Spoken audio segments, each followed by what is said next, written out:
Okay, so next up, we're gonna try out what's called friction. Friction works differently in deep tissue massage versus Swedish massage. They both have their own versions. We're gonna focus on Swedish massage friction today, which is, I'm realizing, something that I do encourage folks to do quite often on themselves, and it's something that I also will incorporate into my flow.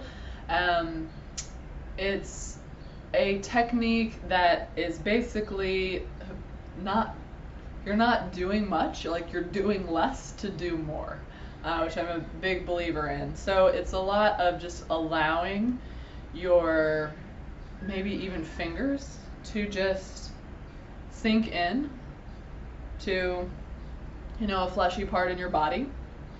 And I'm not pressing, I'm just waiting and breathing and letting this arm that has the fingers that are sinking, I'm letting this arm relax. I'm letting gravity help me out. So a lot of times, folks will be having really intense knots and stuff along neck or shoulders, and might be really trying to dig in there all the time, and maybe sometimes that's helping, and maybe sometimes it's not. Maybe the problem just seems to be getting worse, or not, at least not going away, and like barreling through this knot is just maybe not gonna be what the body needs. So what I'll suggest instead is just, take your fingertips and, the first few, I can't think of words today, your first few joints here in your fingers, and just maybe try this out if you're up for it right now. Just allow that area to sit in a tight part of your shoulder or your neck, and then just start to breathe. We're not pressing, we're just breathing. We're letting the elbow start to drop. We're using gravity as our friend. We're letting the shoulder drop, trying to let the jaw drop. Feeling our feet on the floor. And we're just noticing the sensation under the fingertips. We're noticing texture, we're noticing warmth or coolness. We're noticing how tight or loose or soft or hard the area feels. And we're also looking for the subtlest little shifts.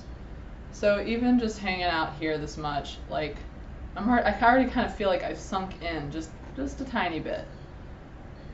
And it's starting to get a little more supple than how hard it was a minute ago. And once you start to sink just a little bit, if you want, you can add some really subtle circles that we, tried out in the previous video. But again, I'm not pressing, I'm not exerting a lot of effort at all. I'm just making little micro movements. And again, this technique is to separate tissue. So we have a lot of layers in our bodies. There's layers of fascia, which it takes a while to sink down into.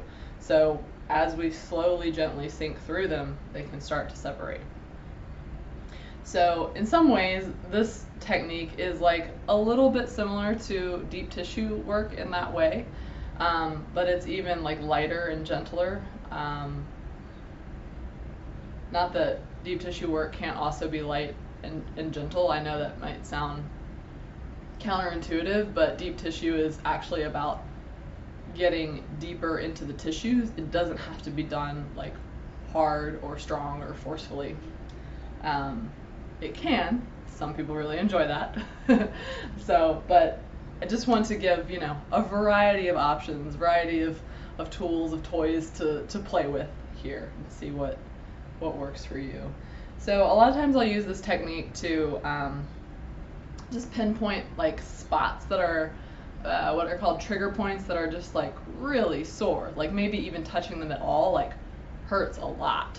So I'm like, oh, like I don't actually want to put pressure into that. So what I'm gonna do instead is just hang out. Just hang out and breathe. And as I create a little bit more separation, I can sink a little bit more. Well, I hope that that one is useful for you in some way, and we will be back with a couple more soon, so stay tuned.